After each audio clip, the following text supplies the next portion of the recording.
भाई सबको पहले तो सुप्रभात। टॉपिक अपना चलेगा वर्ण का।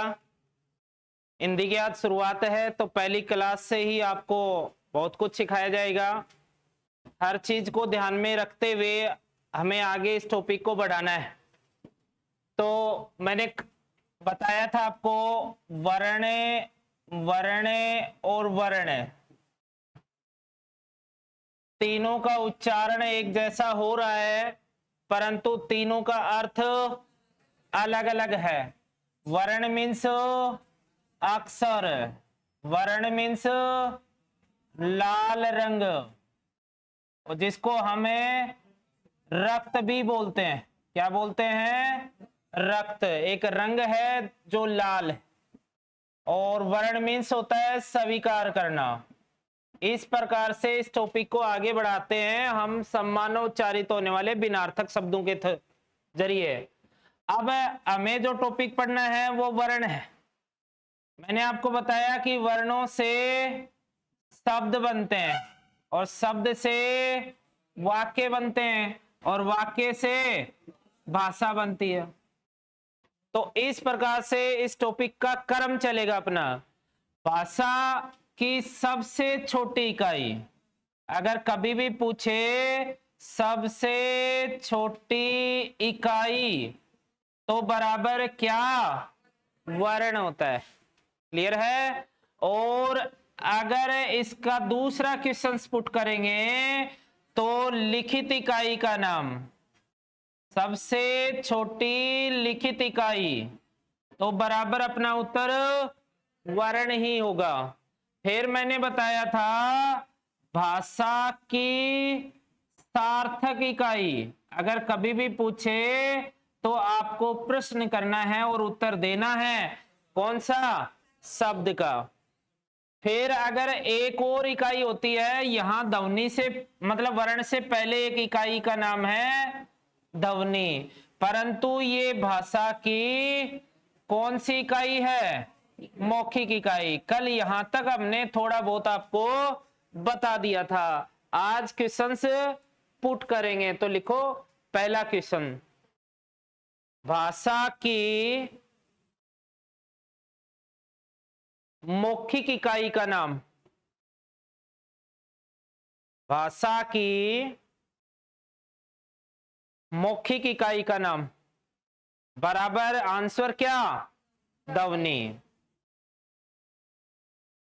दूसरा क्वेश्चन पुट करना है, भाषा की सबसे छोटी इकाई का नाम।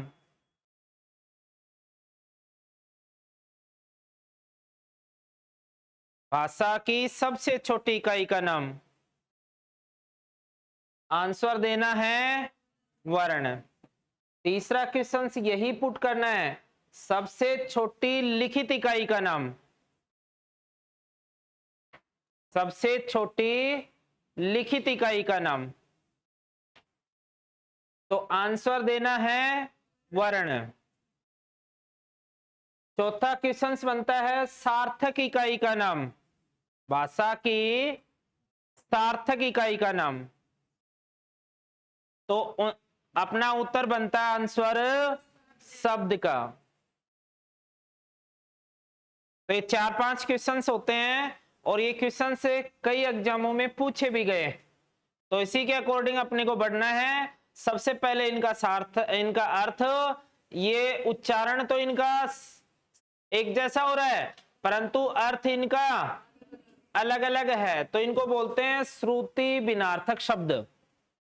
अर्थ इनका भिन्न भिन्न हो। अब देखो भिन्न भिन्न है, उच्चारण एक जैसा है, ठीक है, परंतु अर्थ अलग अलग है। टॉपिक हमारा स्टार्ट कौन सा है? वर्ण का। और वर्ण के अंदर कुछ क्वेश्चंस पुट हुए जो हमने किए। अब हमें इस टॉपिक को आगे बढ़ाएंगे तो वर्ण की परिभाषा लिखो। वर्ण की परिभाषा।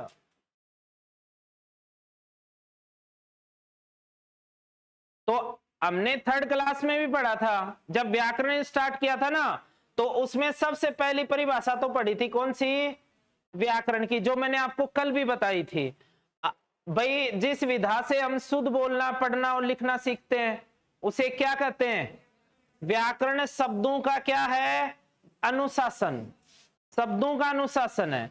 ये जो हिंदी रूपी पेड़ है ना, जिसके अंदर 7.5 लाख शब्द हैं, इन 7.5 लाख शब्दों का कर्म क्या है? ये कर्म करना सिखाता है। कौन है? व्याकरण। कि पहले कर्म पे कौन सा शब्द आएगा, उसका अर्थ क्या होगा, उसके अनेक अर्थ क्या निकलते हैं, तो ये सब काम करवाता है हमसे व्याकरण।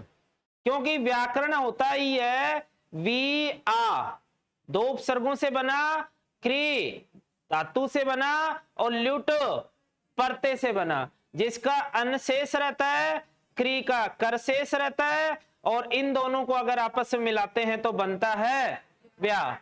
अब ये ए इस रे में जाएगा तो रे को पूरा करेगा, और न इस रे की वजह से अण में चला जाएगा और बनेगा व्याकरण। जिस विधा से हम शुद्ध बोलना पढ़ना और लिखना सीखते हैं वह विधा क्या कहलाती है? व्याकरण। ठीक है। अब इसके अंदर एक परिभाषा हमने पढ़ी थी कि मुख से जो अखंड ध्वनि निकलती है, कौन सी ध्वनि? अखंड, उसे क्या कहते हैं? वर्ण या अक्षर कहते हैं। तो लिखो डेफिनेशन।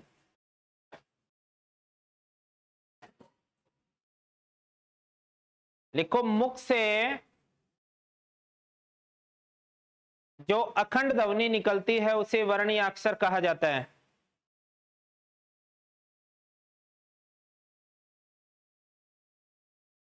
ठीक है। अखंड का मतलब आपको पता ही चल गया, ए और खंड। ए मीन्स नहीं और खंड मीन्स टुकड़े, जिसके हम क्या नहीं कर सकते? टुकड़े नहीं कर सकते। अक्षर का मतलब भी यही है, ए जमा क्षर। ए मीन्स वो ही नहीं और क्षर मानी नष्ट करना, जिसके हम टुकड़े नहीं कर सकते या जिसको हम बदल नहीं सकते, जिसको हम नष्ट नहीं कर सकते, उसे हम वर्ण कहते हैं या फिर अक्षर कहते हैं। क्लियर है? अब आ जाओ वर्ण के प्रकार। टॉपिक वैसे तो स्टार्ट अभी से है, करेंगे तो वर्ण के कितने प्रकार है?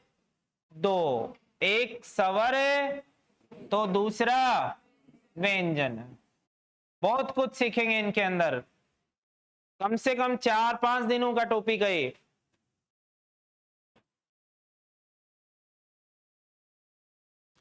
सबसे पहले स्वर, कोई मुझे ये बता सकता है इसमें कौन सी संधि है या संयोग है? फिर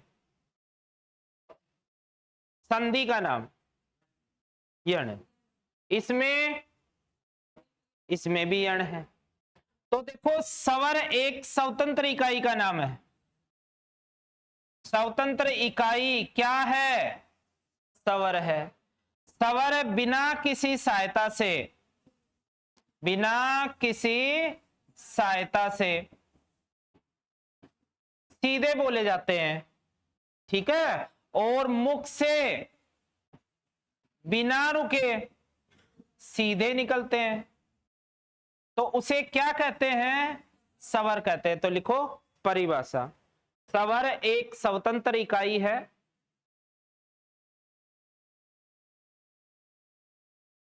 स्वर एक स्वतंत्र इकाई है। दूसरा, बिना किसी सहायता से बोले जाते हैं।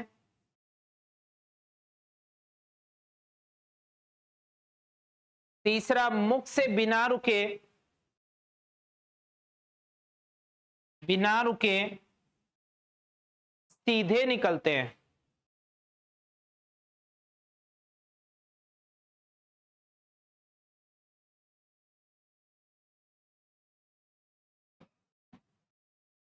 ठीक है।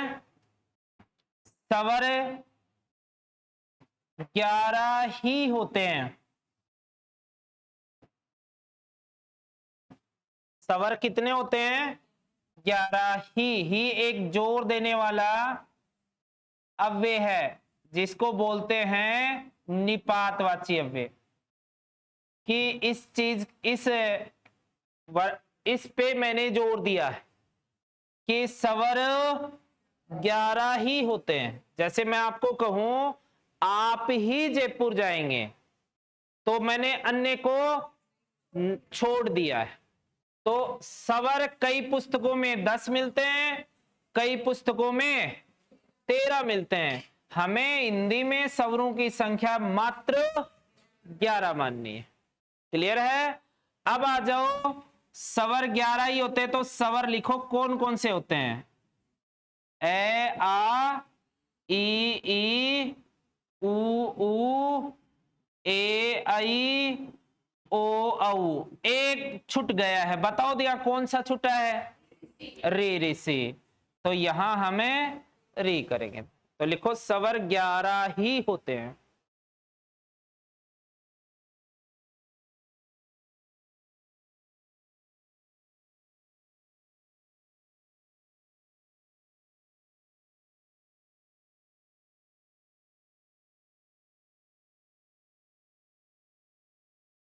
भाई ए है, आ है, 2 3 4 5 6 7 8 9 10 और 11। अच्छा, हमें 2-3 नोट डालने हैं तो लिखो नोट नंबर 1। कुछ विद्वान स्वरों की संख्या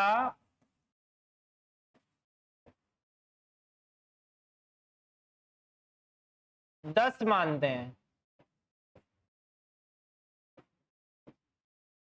तो उन्होंने कारण दिया है क्योंकि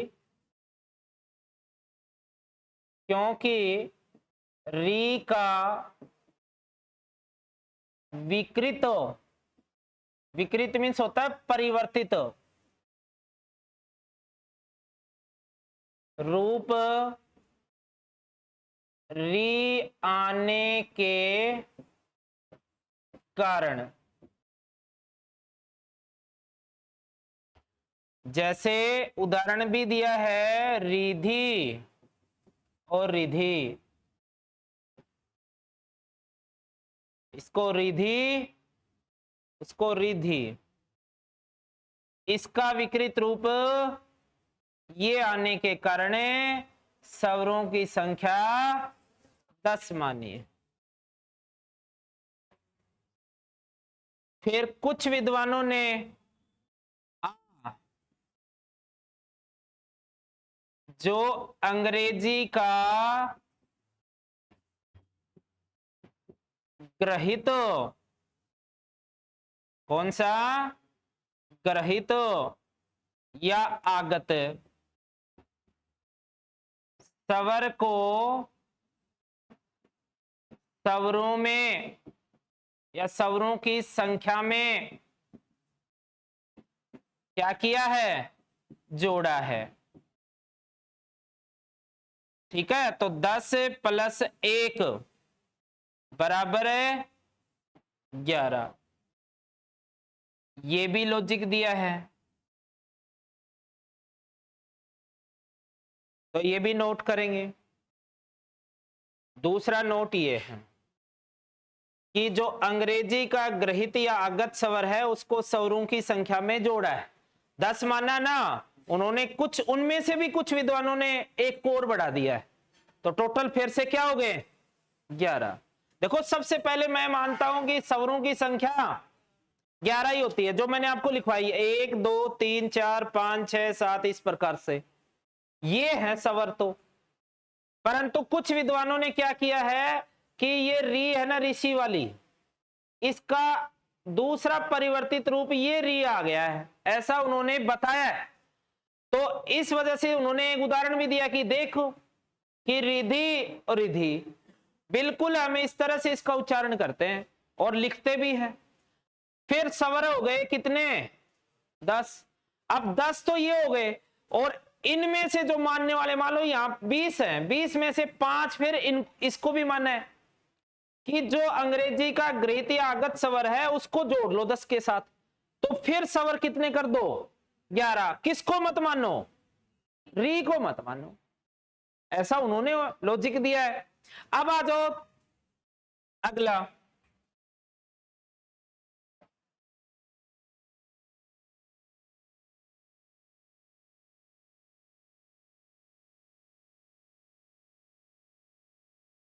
अगला जाओ, नोट नंबर 3 लिखो, अंग ए।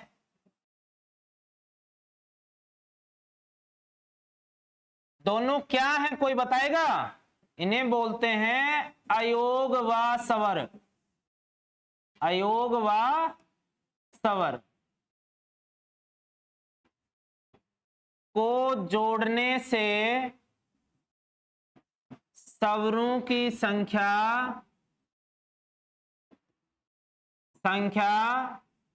11 + 2 बराबर 13 मानते हैं। ठीक है। और चौथा नोट है, संस्कृत में स्वरों की संख्या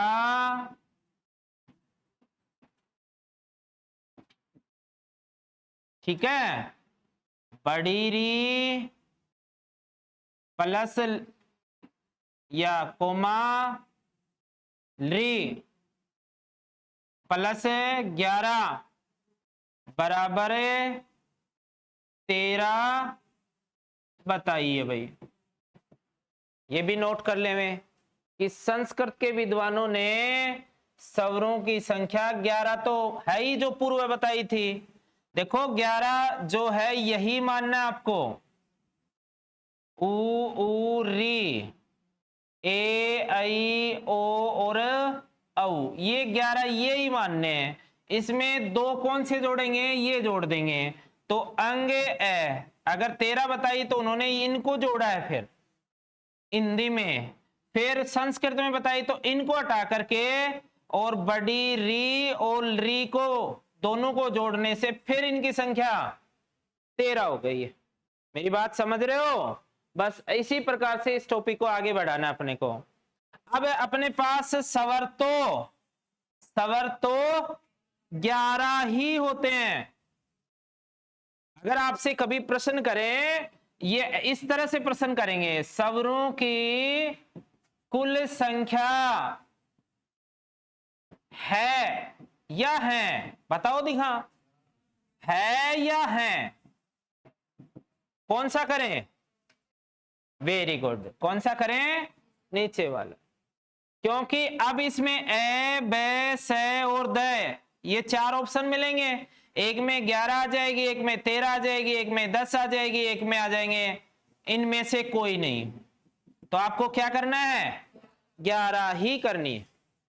ठीक है, 13 नहीं माननी है, नहीं हमें 10 मानेंगे। क्लियर है? अब जो 11 है, जैसे ई है, बड़ी ई है, ऊ है, बड़ा ऊ है, री है, ए ऐ ओ और औ। अब ये जो 11 स्वर हैं, इनका हम करेंगे वर्गीकरण। तो लिखो स्वरों का वर्गीकरण। बड़ा अच्छा टॉपिक है, इसको ध्यान से आपको आगे बढ़ाना है। लिखेंगे स्वरों का वर्गीकरण।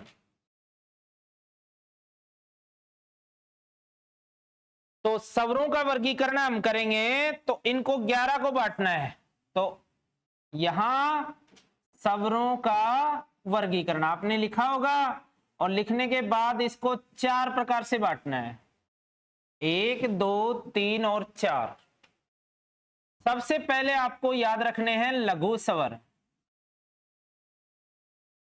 जिसका दूसरा नाम है मूल स्वर। चलो ये कर लेते हैं। तीसरा इसका ह्रस्व स्वर भी बोलते हैं इसको, और चौथा इसको एक मात्रिक स्वर भी बोलते हैं। तो 4 नाम है इसमें। दूसरा है गुरु स्वर। लघु का विलोम कभी भी पूछे तो गुरु करना है, ह्रस्व का विलोम पूछे तो दीर्घ स्वर करना है, और एक मात्रिक का पूछे तो द्विमात्रिक करना है। तो इसके 3 नाम करने हैं, कै, ख और ग। ये दूसरा वर्गीकरण है 2 नंबर का, ये 1 नंबर का वर्गीकरण है। इसमें 3 नंबर का करेंगे तो वो करेंगे संधि स्वर। जिसका दूसरा नाम अगर करो तो संयुक्त स्वर भी होता है, इसको संयुक्त स्वर भी कहा जाता है। और तीसरा इसको अगर पढ़े तो ये द्विमात्रिक स्वर भी होते हैं। छंद की भाषा में इसे दो मात्राएं लगानी पड़ती हैं भाई, कहा जाता है द्विमात्रिक स्वर। और लास्ट जो स्वर है अपना वो वर्गीकरण में आएगा प्लुत स्वर। इस प्रकार से 4 वर्गीकरण में इस स्वर के टॉपिक को आगे बढ़ाना है।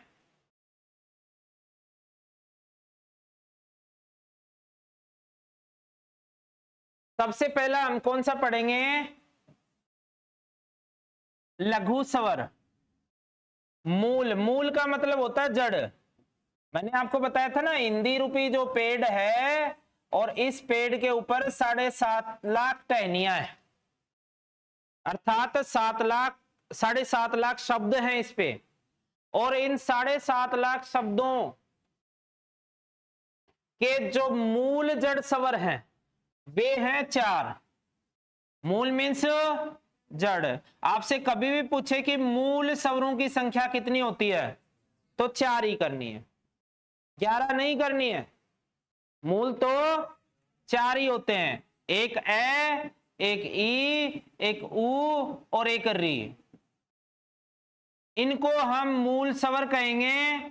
मूल स्वर क्यों कहेंगे?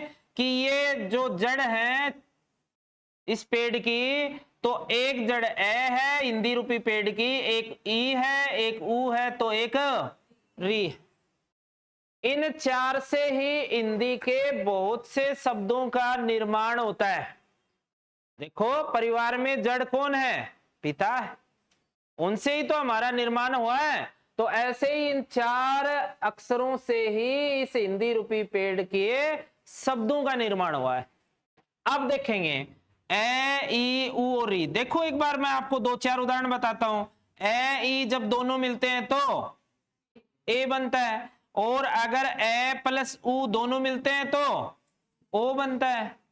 अगर अपने पास ए है दूसरा ओ है तो देखो ए आई ना, अरे योग तो है इसका, शुरुआत में भी हो सकती है और योग लास्ट में भी हो सकता है, योग योग ही होता है।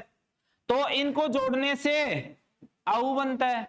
तो मेरे कहने का मतलब यह है कि यहां कोई भी हम वर्ण बनाओ, चाहे मतलब स्वर बनाओ, चाहे इनसे किसी न किसी शब्द का निर्माण करो, तो इन अक्षरों का 4 का योग मिलेगा। इसलिए इनको कहते हैं क्या? मूल स्वर। फिर इनको लघु और ह्रस्व क्यों बोलते हैं? इनको इसलिए बोलते हैं कि इनके उच्चारण में, ये इनकी परिभाषा हो गई, इनके उच्चारण में समय क्या लगता है? कम लगता है। जिनके उच्चारण में समय कम लगता है उसे लघु या ह्रस्व स्वर कहा जाता है। ये भी ठीक है। फिर अपने को पूछेंगे एक मात्रिक स्वर। एक मात्रिक कहने का अभिप्राय यह है कि अपने एक टॉपिक चलता है छंद का। पदोमयी रचना को ही छंद कहते हैं। जिस रचना में यति, गति, आरोह, अवरोह, लय, तुक सभी कुछ हो, उस रचना को क्या कहते हैं? मतलब जिस रचना को पढ़ते ही एक आनंद का भाव आ जाता है अपने मन में, तो मतलब जिससे हम झूम उठते हैं, अक्षरों पे उतार होता है, कहीं चढ़ाव होता है, तो ऐसी रचना को छंद कहा जाता है। तो छंद के अंदर ए, ई, ऊ और री, इन चारों अक्षरों की हमेशा मात्रा कितनी लगती है? 1 लगती है। जैसे आपसे पूछे अमन शब्द में कितनी मात्राएं हैं, तो 1 1 1। देखो ए की तो वैसे ही 1 लगती है, और मैं में कौन सा अक्षर है, तो इसकी भी कितनी लगेगी, और न में भी 1 ही लगेगी। इसलिए इसको एक मात्रिक स्वर कहते हैं। तो लिखो लघु, मूल, ह्रस्व और एक मात्रिक स्वरों की संख्या 4 होती है। लिख लो चारों, ए, ई, ऊ और री।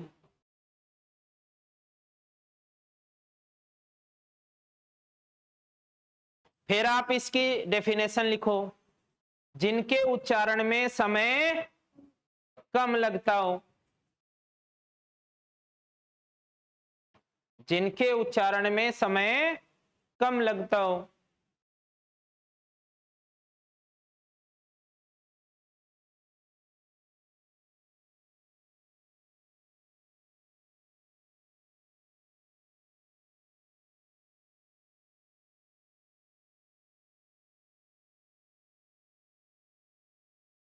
हो गया?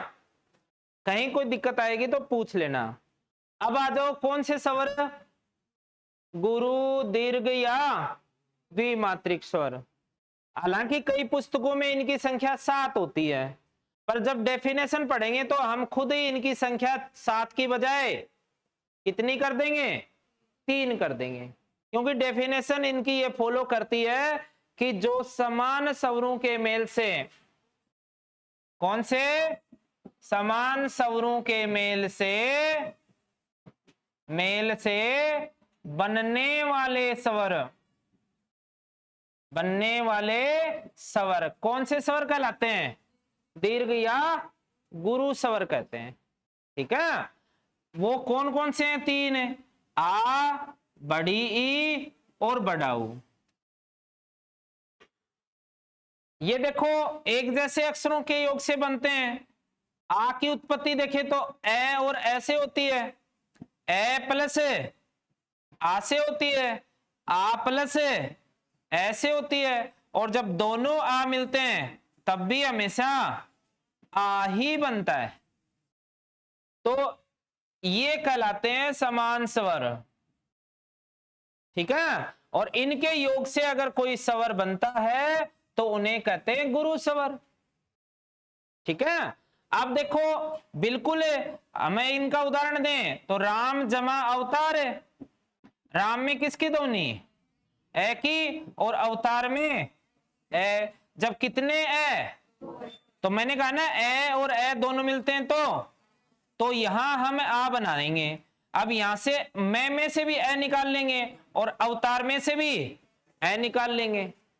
जब 2 ए निकाले तो आ बना बैठा। अब राम में से जो ही ए निकालोगे तो मैं बचेगा हलंत। मैं को इस तरह से भी लिखा जा सकता है और मैं ऐसे भी लिख सकते हैं। अब इसमें जोड़ेंगे आ तो ये बनेगा मां बन गया ना। उससे पहले रा और उसके बाद बचा क्या है, बतार, हो गया ना।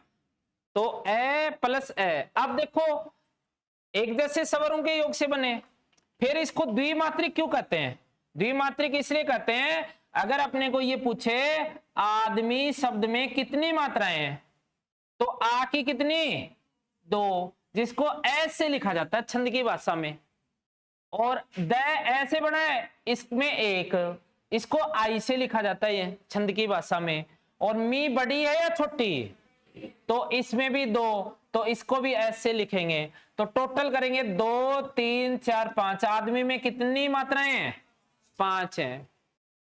समझ गए? तो इसलिए इसको द्विमात्रिक बोलते हैं, मतलब मात्राएं कितनी मानेंगे, 2 मानेंगे। फिर आ जाओ, ये भी ठीक है। अब इनके उच्चारण में समय क्या लगता है, कम है, किनके, और मैं आपको इसकी सेकंड डेफिनेशन बताऊं, रीस्व स्वरों की अपेक्षा जिनके उच्चारण में कितना समय, दुगना समय लगता हो, उन्हें कौन से स्वर कहेंगे। तो लिखो डेफिनेशन नंबर 1, समान स्वरों के मेल से बने स्वर दीर्घ स्वर कहलाते हैं। दूसरी लिखो, समान स्वरों के मेल से बने स्वर। दूसरी परिभाषा लिखो, ह्रस्व स्वरों की अपेक्षा, ह्रस्व स्वरों की अपेक्षा जिनके उच्चारण में, ह्रस्व स्वरों की अपेक्षा जिनके उच्चारण में समय कितना गुना, दुगना समय लगता हो। ह्रस्व स्वरों की अपेक्षा जिनके उच्चारण में दुगना समय लगता हो, दीर्घ स्वर कहलाते हैं। अब 3 लिखो कौन कौन से हैं, आ, बड़ी ई और बड़ा ऊ। कर लिया, चलो ठीक है। कुछ विद्वान इनकी संख्या 7 मानते हैं, तो उन्होंने इन 3 के साथ और ए, आई, ओ और औ इनको जोड़ा है, परंतु जब इनकी डेफिनेशन देखते हैं तो ये कौन से स्वरों के मेल से बनते हैं, और ये जो ए आई ओ औ है ना, ये बनते हैं हमेशा असमान स्वरों के। तो अब अपने को 3 नंबर पे ये पढ़ना है, तो लिखो संधि संयुक्त या द्विमात्रिक स्वर।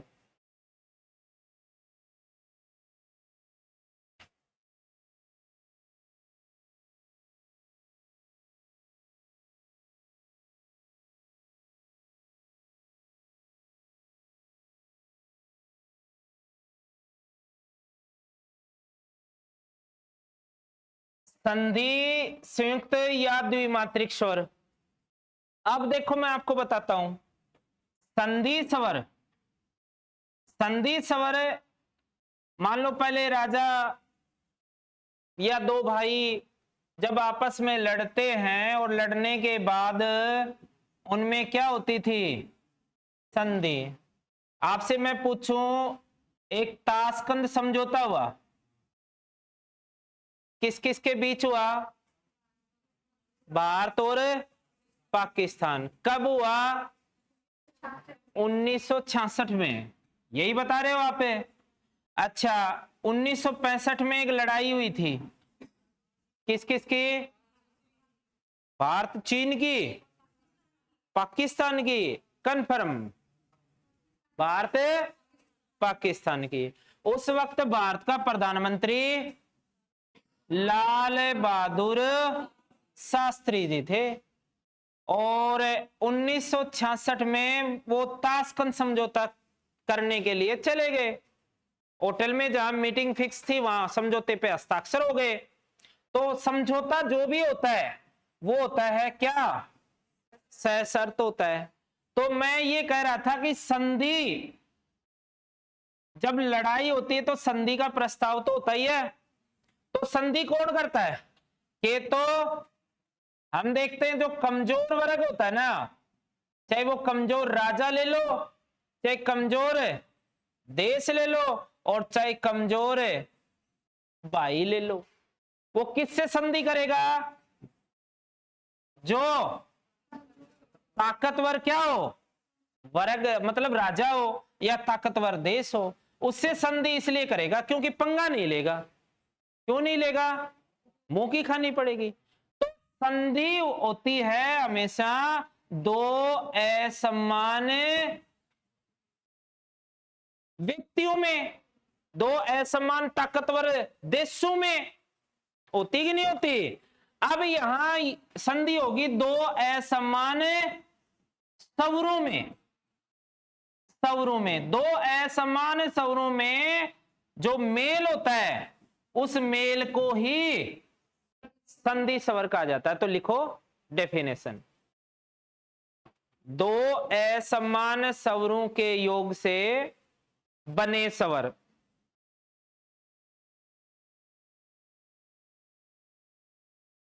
दो असमान स्वरों के योग से बने स्वर। ठीक है, संधि हो चाहे संयुक्त स्वर हो, इनकी संख्या बतानी है 4। संख्या में कितने होते हैं, ये 4 होते हैं। एक इसकी परिभाषा ये भी लिख सकते हो, ह्रस्व स्वरों की अपेक्षा इसमें भी उच्चारण में दुगना समय लगता है, तो ये भी कर सकते हो। ह्रस्व स्वरों की अपेक्षा जिनके उच्चारण में दुगना समय लगता है उसे संधि या संयुक्त स्वर कहते हैं। पर मूल परिभाषा है ना यही है कि असमान स्वरों के मेल से बने स्वर संधि स्वर कहलाते हैं। असमान, ये सेकंड ग्रेड में 2 बार प्रश्न कर चुके हैं कि 4 तो हैं, कौन कौन से, ए आई ओ औ, ये लिखो 4।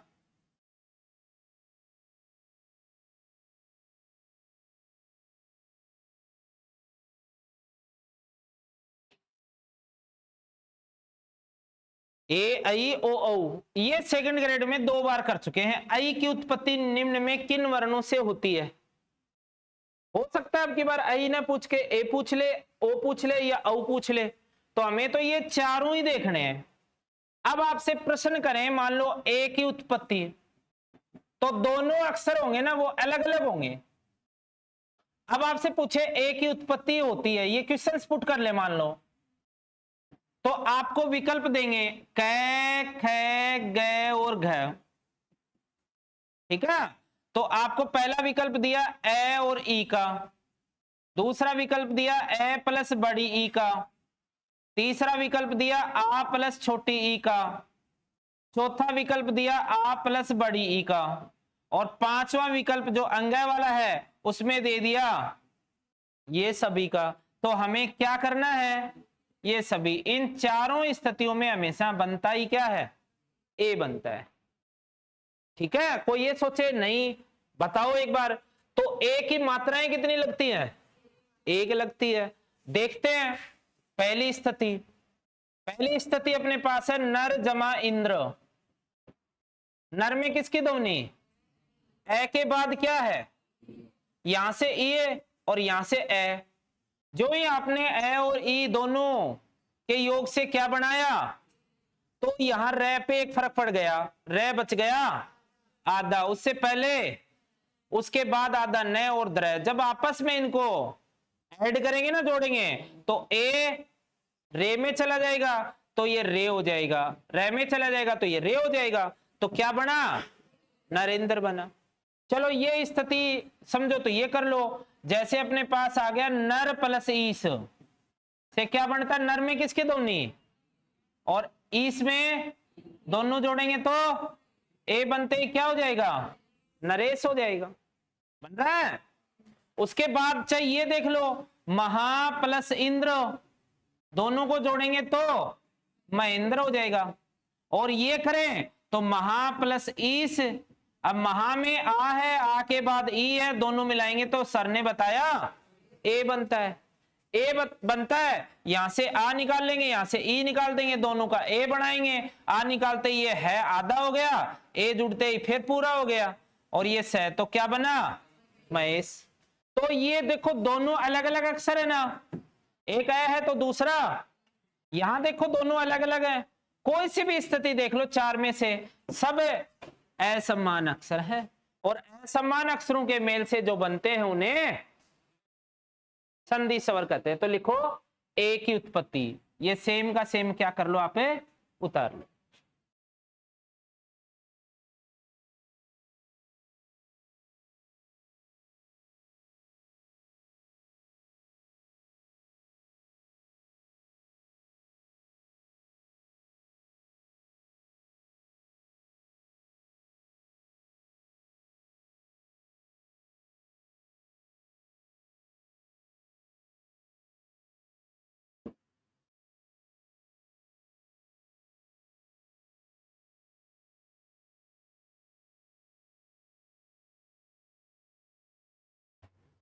पहला ये पूछा था सेकंड ग्रेड में, 2017-18 जो भी एग्जाम हुई थी उसमें प्रश्न किया गया था। अब की बार आपके बीएसटीसी बीएड में भी ये प्रश्न पुट किया जा सकता है, बीएड को हटाने के लिए ऐसे प्रश्न पूछते हैं, कम करने के लिए। तो अब अपने को ये करना है दूसरा, ए की उत्पत्ति, हटा दो इसको। चलो सबसे पहले हम करेंगे ए के बाद आई की उत्पत्ति। आई की कितनी मात्राएं लगती हैं, दो लगेंगी, जितने भी उदाहरण होंगे उनके ऊपर दो लगी मिलेंगे अपने को। तो इसकी स्थिति देखते हैं, तो वो कै, ख, ग, घ, चारों स्थितियों के अंदर आई ही बनता है। तो सबसे पहले ए प्लस ए देखेंगे तो भी यही बनेगा, अगर आ प्लस ए देखेंगे तो भी यही बनेगा, ए प्लस आई देखेंगे तो भी यही बनेगा, और आ प्लस आई देखेंगे तब भी आई की उत्पत्ति होगी। तो दोनों अलग अलग हैं, है ना। फिर देखें इनके एक एक उदाहरण देखें तो वो कर लो चाहिए, पहला ए दूसरा ए, तो एक प्लस एक, एक और एक कितने होते हैं, मुहावरे की भाषा में एक और एक 11 होते हैं, कितने, और गणित के हिसाब में 2 होते हैं, और हिंदी में 1 प्लस 1, दोनों में एक होता है। होता है कि नहीं होता? ये देख लो, सदा जमा एव, सदा में आ के बाद यहां से हटा दो, यहां से हटा दो, दोनों का आई बना दो, आई की 2 मात्राएं लगा दो, किसके ऊपर? द के ऊपर, और वह बचा हुआ है, तो क्या बना? सदैव बना। समझ में आ रहा है? उसके बाद चाहे ये देख लो और चाहे ये देख लो, इसको करो तो मत प्लस 1 के कर लो, क्या बनेगा? मतक के, वेरी गुड, बनेगा ना। और इसका करोगे, बताओ कोई उदाहरण है? नहीं पता? अरे जिसमें आ आना चाहिए अंत में और आई आना चाहिए। वेरी गुड है, महाजमा ऐश्वर्य। महा में किसकी ध्वनि? आ के बाद आई की, यहां से इसको हटाओ, यहां से इसको हटाओ, दोनों को करेंगे तो ये बना देंगे, बनाते ही क्या बनेगा? महेश्वर्य। अच्छा मेरे को ये बताओ, ऐश्वर्य शब्द में मूल शब्द क्या है? वेरी गुड, ईश्वर इसमें मूल शब्द है, और यह इसमें, ईश्वर में ई से शब्द की शुरुआत हो रही तो आई में चली जाएगी, ये रे आधा हो जाएगा तो और ऊपर चला जाएगा तो बनेगा ऐश्वर्य। कौन सी प्रत्यय का उदाहरण हो सकता है ये? देखो, ईश्वर एक संज्ञा शब्द है ना, और इस संज्ञा से ही शब्द का निर्माण हो रहा है, तो ये त्वधित का उदाहरण है। और त्वधित में भी कौन सा है? भाववाचक त्वधित प्रत्यय, ऐश्वर्य भाववाचक त्वधित प्रत्यय का उदाहरण है। काफी चीजें आपको पहले बता रखी हैं। अब आ जाओ किसकी उत्पत्ति? ओ की, तो ये आप इसको ऐड करो, ओ की उत्पत्ति करनी है, तो ये कर लिया आपने। 1-2 उदाहरण कर सकते हो, इसमें लिखना है तो लिख सकते हो, क्योंकि ये पिछले 2017-18 की कौन सी एग्जाम में, सेकंड ग्रेड के एग्जाम में पूछा गया प्रश्न है, हो सकता है अब की बार भी पूछ लें।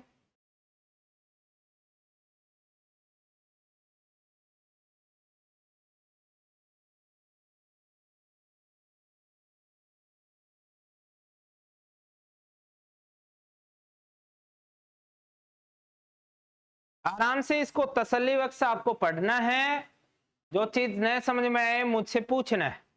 ये काम जिस दिन आप करना शुरू कर दोगे ना, प्रश्न करना जिस दिन विद्यार्थी शुरू कर देता है, उस दिन उसकी ग्रोथ है ना पढ़ने की या रिजल्ट की, वो हमेशा आरोह गति में होती है या अवरोह गति में होती है?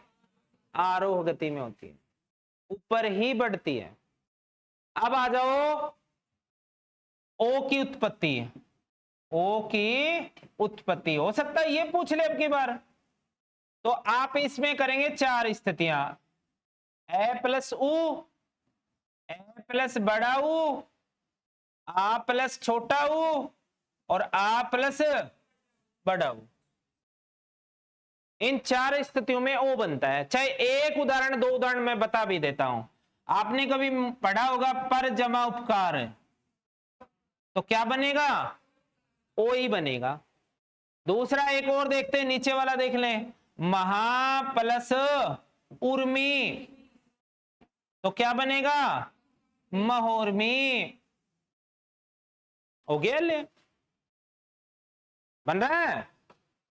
महोर्मी क्या होता है कोई बताएगा? उर्मी मीन्स होती है लहर, और लहर कैसी? बड़ी। महा मीन्स बड़ी होती है, ऐसी लहर जो बड़ी हो। परेशान उपकारम इति परोपकारम, दूसरे का भला करना ही क्या कहलाता है? परोपकार।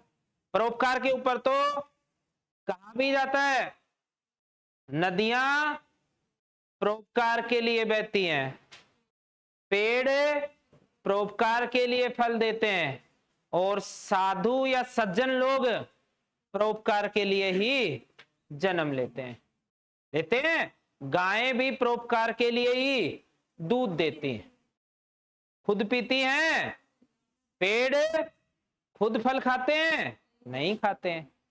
सिर्फ दूसरे का क्या करना? भला। ऐसे भला करने वाले राजा और महर्षि हमारे भारत देश में अनेकों हैं। महर्षि दधीची का नाम आपने सुना होगा, जिसने हड्डियां दे करके देवताओं की क्या की थी? रक्षा। और परोपकार महाराज शिवी ने भी किया था।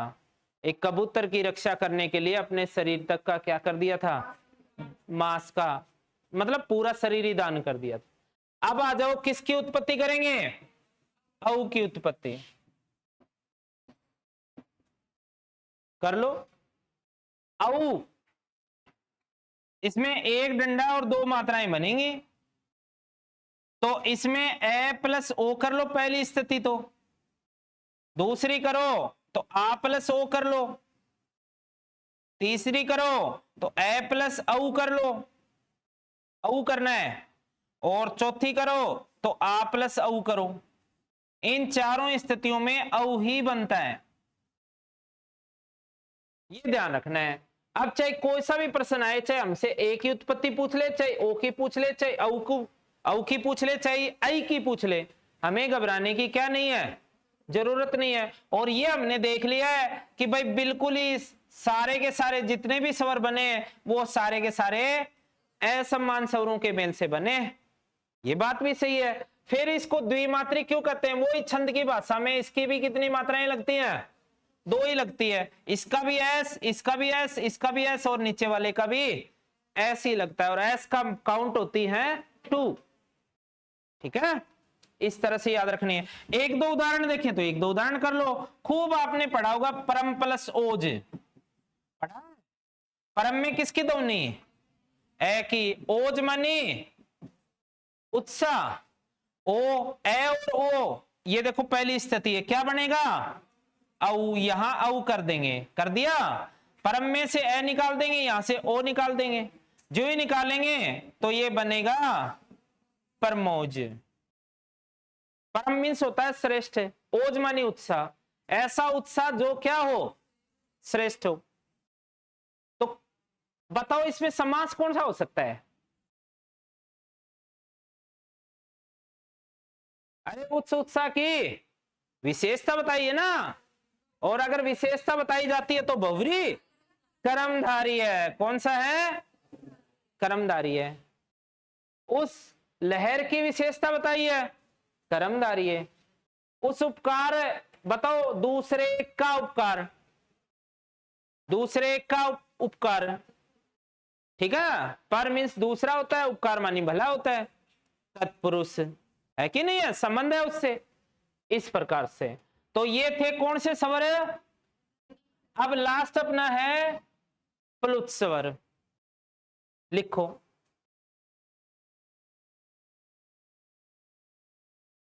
कौन से स्वर करेंगे अब? प्लुत।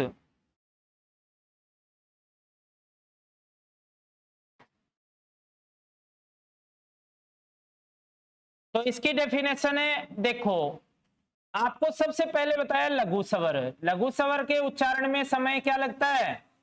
बताओ, कम लगता है। अगर दुगना करें तो वो कहलाते हैं कौन से स्वर? और तिगुना करें तो प्लुत स्वर। तो लिखो, जिनके उच्चारण में ह्रस्व स्वरों की अपेक्षा